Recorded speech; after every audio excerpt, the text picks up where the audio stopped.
हाँ तो प्यारे बच्चों नमस्कार, जय माता दी। इस वीडियो के अंदर मैं आपको एनसीईआरटी कक्षा 7 विज्ञान जिज्ञासा की जो बुक है, इस बुक का जो चैप्टर नंबर 4 है आपके धातुओं और अधातुओं का संसार, तो इस चैप्टर के कंप्लीट हैंड रिटन कलरफुल और बेस्ट नोट्स आपको इस वीडियो के अंदर मिलने वाले हैं। तो वीडियो को आपको कंप्लीट देखना है। और इससे पहले मैंने कक्षा 7 विज्ञान जिज्ञासा की जो बुक है उसका चैप्टर 1 से लेकर चैप्टर नंबर 2 और चैप्टर नंबर 3 इनके जो नोट्स हैं वो ऑलरेडी मैं अपलोड कर चुका हूं। उनका लिंक है वो आपको वीडियो के डिस्क्रिप्शन में मिल जाएगा, या आप चैनल की प्लेलिस्ट है उसमें जाकर भी आप देख सकते हैं। तो इस वीडियो के अंदर कक्षा 7 जिज्ञासा का जो चैप्टर नंबर 4 है आपके धातुओं और अधातुओं का संसार, तो इस चैप्टर के complete hand written colourful notes आपको मिलने वाले हैं। साथ साथ में इन नोट्स को आप अपनी नोटबुक में भी लिख सकते हैं। अगर आप इन नोट्स को परचेज करना चाहते हैं तो नोट्स परचेज करने के लिए आपको स्क्रीन पर जो नंबर आपको दिया गया है 7297831166, इस नंबर पर संपर्क करके आप ये नोट्स खरीद सकते हैं। तो इस अध्याय में धातुओं यानी मेटल्स और अधातुओं यानी नॉन मेटल्स के जो गुण हैं और उपयोग हैं, या उन पर वायु तथा जल के प्रभाव का अध्ययन कराता है। यानी यह जो चैप्टर है ये धातुओं अधातुओं के गुण, उनके उपयोग, उन पर वायु और जल के प्रभाव का क्या कराता है, अध्ययन कराता है। तो सबसे पहले हम बात करेंगे धातुओं के बारे में, यानी धातु क्या है, मेटल्स क्या हैं। तो वे पदार्थ जो सामान्यतः क्या होते हैं, चमकदार होते हैं। वे पदार्थ जो सामान्यतः चमकदार होते हैं, जिनमें चमक पाई जाती है, या ऊष्मा और विद्युत के अच्छे चालक होते हैं, उनको हम क्या कहते हैं, धातु कहते हैं। यानी वे पदार्थ जो सामान्यतः चमकदार होते हैं या ऊष्मा और विद्युत के क्या होते हैं, अच्छे चालक होते हैं, उनको हम क्या कहते हैं, धातु कहते हैं। अब धातुओं के उदाहरण कौन कौन से हैं, कौन कौन सी धातुएं होती हैं, तो लोहा, तांबा, एल्यूमिनियम, सोना, चांदी, ये सब क्या है, ये सब धातुएं हैं।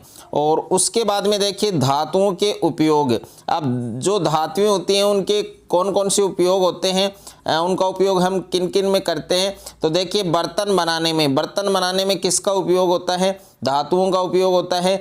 मशीनों में भी किसका उपयोग होता है, धातुओं का। वाहन के निर्माण में भी किसका उपयोग होता है, धातुओं का। विद्युत तारों में भी किसका उपयोग होता है, धातुओं का। पुल और भवन निर्माण में भी किसका उपयोग होता है, धातुओं का।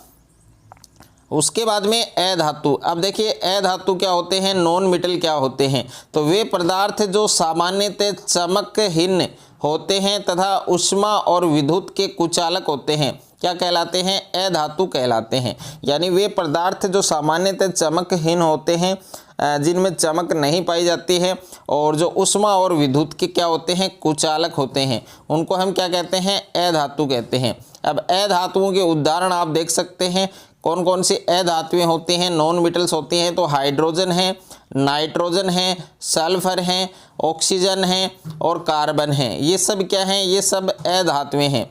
अब अधातुओं का उपयोग किस में किया जाता है, तो अधातुओं का उपयोग जैसे ऑक्सीजन है, तो ऑक्सीजन का उपयोग किस में होता है, श्वसन में यानी सांस लेने में। और नाइट्रोजन का उपयोग किस में होता है, उर्वरक बनाने में। और कार्बन का उपयोग किस में होता है, ईंधन में। तो ये 3 अधातुएं हैं जिनका उपयोग मैंने यहाँ पर आपको बताया है, अच्छे से आपको याद करना है। उसके बाद में है सामग्रियों के गुण। अब देखिए सामग्रियां हैं, उनके गुण जैसे आघात वर्धनीयता, ये वेरी वेरी इंपॉर्टेंट है, एग्जाम में पूछा जाता है आपके। तो आघात वर्धनीयता क्या होती है, यानी धातुओं को पीटकर पतली चादर में बदलने के गुण को क्या कहा जाता है, आघात वर्धनीयता कहा जाता है। यानी धातुएं हैं उनको पीटकर पतली चादर में बदलने का जो गुण होता है उसको हम आघात वर्धनीयता कहते हैं। अब इसके उदाहरण कौन कौन से हैं, चांदी का वर्क है, एल्यूमिनियम फॉयल है, सोने की पतली पत्तियां आदि। ये सब उदाहरण किसके हैं, ये सब उदाहरण आपके आघात वर्धनीयता के हैं। उसके बाद में यहाँ पर एक नोट है, वेरी वेरी इंपॉर्टेंट है, इस नोट को आपको जरूर याद रखना है कि सोना और चांदी सबसे अधिक आघात वर्धनीय धातुएं होती हैं। यानी सोना और चांदी हैं वो सबसे अधिक आघात वर्धनीयता धातु होती हैं। तो प्रश्न आपसे पूछा जा सकता है कि सबसे अधिक आघात वर्धनीय धातुएं कौन कौन सी होती हैं? सोना और चांदी। हथौड़े से लोहे की कील को पीटना, ये इसका उदाहरण है। तो इसका डायग्राम है, अच्छे से आप देख सकते हैं। उसके बाद में है धावनिकता। अब धावनिकता क्या होता है? जिसको हम सोनोरस कहा, अंग्रेजी भाषा में इसको सोनोरस कहा जाता है। यानी धातुओं का वह गुण जिसके कारण उन पर किसी कठोर वस्तु से चोट करने पर मधुर या स्पष्ट ध्वनि उत्पन्न होती है, उसको क्या कहते हैं? धावनिकता कहते हैं। यानी कुछ धातुएं हैं जिनको पीटने पर वो आवाज़ उत्पन्न करती हैं, तो उसको हम धावनिकता या सोनोरस कहते हैं। जैसे उदाहरण है लोहा, तांबा, पित्तल, कांसा, एल्यूमिनियम। ये सब उदाहरण किसके हैं? धावनिकता के हैं। और यहाँ पर देखिए एक इम्पोर्टेंट फैक्ट है जिसको हमने हाईलाइट किया है कि धातुओं को धावनिक प्रकृति का कहा जाता है। यानी जो धातुएं हैं उनको धावनिक प्रकृति का कहा जाता है। उसके बाद में है उपयोग, यानी घंटी बनाने में, घंटा बनाने में, मंजीरा बनाने में, झांझ बनाने में और अन्य संगीत वाद्ययंत्र बनाने में। उसके बाद में है प्यारे बच्चों ऊष्मा का चालन। तो ऊष्मा का चालन है, ये आप पढ़ सकते हैं इसको कि किसी पदार्थ का वह गुण जिसके द्वारा ऊष्मा गर्मी एक स्थान से दूसरे स्थान तक पहुंचती है, तो ऊष्मा का चालन कहलाता है। यानी किसी पदार्थ का वह गुण जिसके कारण ऊष्मा एक स्थान से दूसरे स्थान तक पहुंचती है, तो उसको हम क्या कहते हैं? ऊष्मा का चालन कहते हैं। या फिर इसकी परिभाषा ये भी आप याद रख सकते हैं कि जब ऊष्मा किसी पदार्थ में उसके कणों के माध्यम से एक भाग से दूसरे भाग तक पहुंचती है, तो इस प्रक्रिया को क्या कहा जाता है? ऊष्मा का चालन कहा जाता है। इसको भी आपको अच्छे से याद रखना है। उसके बाद में है ऊष्मा चालक। अब प्यारे बच्चों ऊष्मा चालक क्या है कि वे पदार्थ जो ऊष्मा को आसानी से अपने अंदर से गुजरने देते हैं उन्हें ऊष्मा चालक कहते हैं। यानी वे पदार्थ जो ऊष्मा को आसानी से अपने अंदर से गुजरने देते हैं उन्हें ऊष्मा चालक कहते हैं। इसके उदाहरण आप देख सकते हैं, तांबा है, एल्यूमिनियम, लोहा, पित्तल, ये सब उदाहरण हैं ऊष्मा चालक के। अब इसके उपयोग किस में हैं? एक तो खाना बनाने वाले बर्तनों में, और एक इस्त्री में यानी प्रेस में, और एक है प्रेशर कुकर में। तो ये जो तीन उपयोग हैं ये किसके हैं? ऊष्मा चालक के हैं। उसके बाद में है ऊष्मा कुचालक। अब ऊष्मा कुचालक क्या होता है? वे पदार्थ जो ऊष्मा को आसानी से अपने अंदर से ही नहीं गुजरने देते उन्हें क्या कहा जाता है? ऊष्मा कुचालक कहा जाता है। इसके उदाहरण हैं लकड़ी है, प्लास्टिक, रबर, थर्माकोल। और इनके उपयोग किस में होते हैं? बर्तनों के हैंडल बनाने में, तो बर्तनों के हैंडल बनाने में, और विद्युत उपकरणों के हत्थे बनाने में। उसके बाद में गतिविधि। तो ये जो गतिविधि है इसके साथ में डायग्राम है, इसको भी आप पढ़ सकते हैं। ये आपके एक प्रैक्टिकल है, इसका अवलोकन आपको करना है। इसका निष्कर्ष क्या होता है? तो एक धातु से चम्मच और एक लकड़ी के चम्मच को गर्म पानी में डालिए। यानी एक धातु का चम्मच है और एक लकड़ी का चम्मच है, दोनों को आपको गर्म पानी में डालना है। यहाँ पर देखिए ये धातु का चम्मच है और ये आपके लकड़ी का चम्मच है। अब इसका अवलोकन करेंगे तो धातु का जो चम्मच है वो जल्दी गर्म हो जाता है और लकड़ी का जो चम्मच है वो कम गर्म होता है। इसका निष्कर्ष क्या निकलता है कि धातुएं हैं वो ऊष्मा की अच्छी चालक होती हैं, जबकि लकड़ी है वो ऊष्मा की क्या होती है? कुचालक होती है। तो ये बात आपको अच्छे से याद रखनी है। उसके बाद में प्यारे बच्चों भंगूर। अब भंगूर क्या होता है कि किसी पदार्थ का वह गुण जिसके कारण वह चोट करने, दबाव डालने या पीटने पर टूट जाता है और उसे चादर या तार के रूप में नहीं बदला जा सकता है, उसको हम क्या कहते हैं? भंगूर कहते हैं। इसके उदाहरण है जैसे कोयला है, गंधक यानी सल्फर है, कांच है, चौक है आदि। ये सब क्या है? ये सब भंगूर हैं। उसके बाद में इसकी विशेषताएं। तो इसकी विशेषताएं क्या होती है? भंगूर पदार्थों को हथौड़े से मारने पर वे टूट जाते हैं और इन्हें पीटकर चादर नहीं बनाई जा सकती है। अधिकांश अधातुएं हैं वो कैसी होती हैं, भंगुर होती हैं। ये भी आपको अच्छे से याद रखना है। उसके बाद में पहले बच्चों तन्यता, तन्यता भी वेरी वेरी इंपॉर्टेंट टॉपिक है आपके, कि धातुओं को खींचकर पतले तार बनाने के गुण को हम क्या कहते हैं, तन्यता कहते हैं। और सबसे अधिक तन्य धातु कौन कौन सी है, सोना। यहाँ पर देखिए उदाहरण है इसके तांबे के तार और एल्यूमिनियम के तार, ये उदाहरण है तन्यता के। और उपयोग आप देख सकते हैं बिजली के तार केवल निर्माण में। और यहाँ पर देखिए एक डायग्राम दिया गया है और इसमें कुछ लिखा हुआ है कि क्या आप जानते हैं कि स्टील धातु लोहा और अधातु कार्बन का मिश्रण है। इसके तारों से बनी रस्सियां भारी भार का वहन कर सकती है, अतः इनका उपयोग झूलते हुए सेतुओं के निर्माण में और भारी वस्तुओं को उठाने वाली क्रेन में किया जाता है। ये बात आपको अच्छे से याद रखना है। उसके बाद में है संक्षारण। संक्षारण का मतलब होता है बच्चों जंग लगना, लोहे पर जंग लगना, ये इसका उदाहरण है। तो जब कोई धातु अपने आसपास स्थित नमी, ऑक्सीजन, अम्ल आदि के संपर्क में आती है तो यह धातु क्या हो जाती है, संक्षारित हो जाती है, और उसको हम क्या कहते हैं, संक्षारण कहते हैं। जैसे उदाहरण है लोहे पर जंग लगना और चांदी पर काली परत, तांबे पर हरी परत, ये सब उदाहरण हैं संक्षारण के। और यहाँ पर एक रोचक तथ्य है, एक इम्पोर्टेंट फैक्ट है, इसको आपको याद रखना है कि प्राचीन भारत का अद्भुत धातु विज्ञान। तो 1600 वर्ष पूर्व दिल्ली के लौह स्तंभ का निर्माण चंद्रगुप्त द्वितीय के काल में हुआ। यह लगभग 8 मीटर ऊंचा है और इसका वजन लगभग 6000 किलोग्राम से भी अधिक है। और इस लौह स्तंभ के विषय में रोचक तथ्य यह है कि इतने वर्षों बाद वायु, वर्षा और प्रतिकूल जलवायुवीय परिस्थितियों का सामना करने के पश्चात भी इसमें जंग नहीं लगा। दूसरे शब्दों में कहें तो इस प्रकार से निर्मित है कि यह जंग प्रतिरोधी है और यह भारत के धातु प्रौद्योगिकी के विकसित कौशल को क्या करता है, दर्शाता है। उसके बाद में है वायु और जल का अन्य धातु पर प्रभाव, अन्य धातुओं पर प्रभाव। तो जब हम मैग्नीशियम से ऑक्सीजन की क्रिया होती है, यानी मैग्नीशियम है उसकी ऑक्सीजन से हम क्रिया करवाते हैं तो मैग्नीशियम ऑक्साइड बनता है। जैसे Mg+O2 MgO, ये मैग्नीशियम ऑक्साइड है और ये रासायनिक समीकरण है। उसके बाद में मैग्नीशियम रिबन को जलाने से पहले साफ क्यों किया जाता है, यानी जो मैग्नीशियम रिबन है उसको जलाने से पहले उसको साफ क्यों किया जाता है।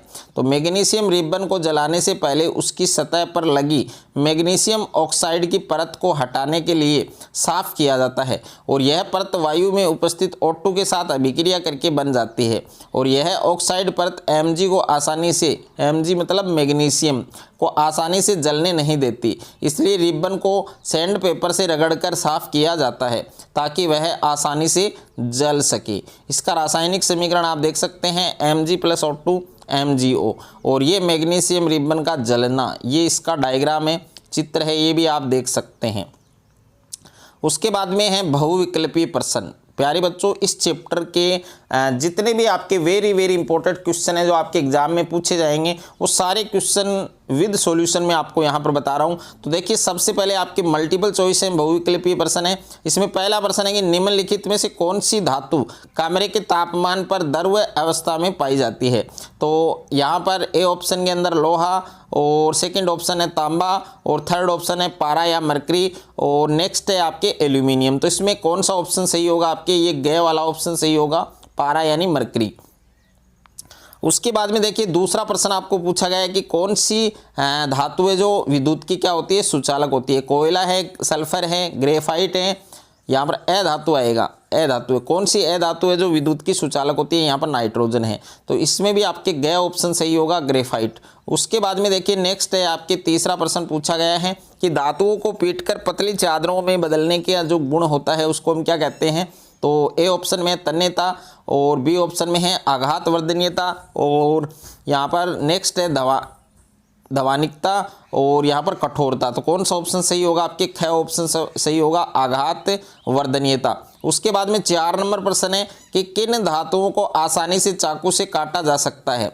लोहा और तांबा, सोना और चांदी, सोडियम और पोटेशियम, एल्यूमिनियम। तो सोडियम और पोटेशियम हैं वो ऐसी धातुएं होती हैं जिनको हम चाकू से आसानी से काट सकते हैं। तो इसमें ग ऑप्शन आपका सही होगा। उसके बाद में देखिए अति लघुत्रात्मक प्रश्न है। इसमें पहला प्रश्न है कि ध्वनित्मकता से आपका क्या अभिप्राय है? यानी जो ध्वनिकता है जिसको हम सोनोरस कहते हैं, कि जब धातुओं को किसी कठोर चीज़ से टकराया जाता है तो वे एक गूंजने वाली आवाज़ टन टन पैदा करती हैं। धातुओं के इस गुण को ध्वनिकता कहते हैं। इसी कारण स्कूल की जो घंटियां हैं वो किसकी बनी होती हैं? धातुओं की बनी होती हैं। उसके बाद में बच्चों नेक्स्ट है आपके दूसरा प्रश्न पूछा गया है कि एक ऐसी अधातु का नाम बताइए जो बहुत चमकदार होती है। तो आयोडीन एक ऐसी अधातु है जो दिखने में चमकदार होती है, जबकि सामान्यतः अधातुएं हैं वो धुंधली होती हैं। 3 नंबर प्रश्न पूछा गया है कि सल्फर और कार्बन धातु हैं या अधातु? तो सल्फर और कार्बन दोनों ही क्या हैं बच्चों? अधातु हैं, अधातु के उदाहरण हैं। उसके बाद में 4 नंबर प्रश्न है जंग का रासायनिक स्वभाव कैसा होता है, अम्लीय या क्षारीय? तो जंग लोहे का ऑक्साइड का स्वभाव क्षारीय होता है, क्योंकि यह लाल लिटमस पत्र को क्या करता है? नीला कर देता है। उसके बाद में है लघुतरात्मक प्रश्न। इसमें फर्स्ट प्रश्न है कि तांबे के बर्तनों पर हरे रंग की परत क्यों जमा हो जाती है? कि जब तांबे के बर्तन को लंबे समय तक नम हवा, जिसमें O2 है, ऑक्सीजन है, जलवाष्प और CO2 यानी कार्बन डाइऑक्साइड है, और उसमें छोड़ दिया जाता है तो उस पर एक हल्की हरे रंग की परत जमा हो जाती है, और यह हरा पदार्थ कॉपर हाइड्रोक्साइड और कॉपर कार्बोनेट का मिश्रण होता है। इस तांबे का संक्षारण यानी जंग लगना कहते हैं। और उसके बाद में है आघात वर्धनीयता और तन्यता में उदाहरण सहित अंतर स्पष्ट कीजिए। तो आघात वर्धनीयता क्या होता है? कि धातुओं का वह गुण जिसके कारण उन्हें पीटकर पतली चादर के रूप में बदला जा सकता है। इसके उदाहरण है मिठाइयों को सजाने के लिए चांदी का वर्क, भोजन व लपेटने के लिए एल्यूमिनियम फॉइल। उसके बाद में देखिए नेक्स्ट है तन्यता। धातुओं का वह गुण जिसके कारण उन्हें खींचकर पतले तारों में बदला जा सकता है। उदाहरण है बिजली के लिए तांबे और एल्यूमिनियम के तार। उसके बाद में नेक्स्ट है तीसरा प्रश्न आपको पूछा गया है कि सोडियम धातु को मिट्टी के तेल केरोसिन में डुबोकर क्यों रखा जाता है? तो सोडियम बहुत अधिक अभिक्रियाशील धातु है और यह हवा की ऑक्सीजन और पानी नमी के साथ बहुत तेजी से क्रिया करती है और आग पकड़ लेती है। इस दुर्घटना से बचने के लिए और इसे हवा पानी के संपर्क से दूर रखने के लिए सोडियम को मिट्टी के तेल में डुबोकर रखा जाता है। उसके बाद में है धातुओं और अधातुओं के हमारे दैनिक जीवन में क्या उपयोग है, उदाहरण सहित समझाइए। तो धातु और जो अधातुएं हैं उनके हमारे दैनिक जीवन में कई महत्वपूर्ण उपयोग हैं, जिसमें धातुओं के उपयोग हैं जैसे मशीनें और वाहन। तो लोहा, एल्यूमिनियम और स्टील का उपयोग गाड़ियाँ, रेलगाड़ियाँ, हवाई जहाज और भारी मशीनें बनाने में होता है। और बिजली के जो तार हैं 2 नंबर पर दे रखा है बिजली के तार। तो तांबे और एल्यूमिनियम का उपयोग बिजली के तार बनाने में होता है, क्योंकि ये विद्युत के क्या होते हैं? सुचालक होते हैं। उसके बाद में बच्चों बर्तन बनाने में, तो बर्तन बनाने में घरों में खाना पकाने के बर्तन एल्यूमिनियम, तांबे और लोहे के बने होते हैं। 4 नंबर है आपके आभूषण। तो सोने और चांदी का उपयोग उनकी चमक और मूल्यवान होने के कारण गहने बनाने में होता है। तो ये कंप्लीट आप देख सकते हैं। उसके बाद में अधातुओं का उपयोग आपको दिया गया है श्वसन में यानी सांस लेने में। तो ऑक्सीजन एक अधातु है जो सभी सजीवों के जीवित रहने और सांस लेने के लिए अनिवार्य है। दूसरा है उर्वरक या खाद। तो नाइट्रोजन और फास्फोरस जैसी अधातुओं का उपयोग मिट्टी की उपजाऊ क्षमता बढ़ाने के लिए उर्वरकों में किया जाता है। उसके बाद में है जल शुद्धिकरण। तो जल शुद्धिकरण है क्लोरीन अधातु का उपयोग पानी को साफ करने और कीटाणुओं को मारने के लिए किया जाता है। और पटाखे हैं सल्फर और फास्फोरस का उपयोग पटाखों और माचिस उद्योग में किया जाता है।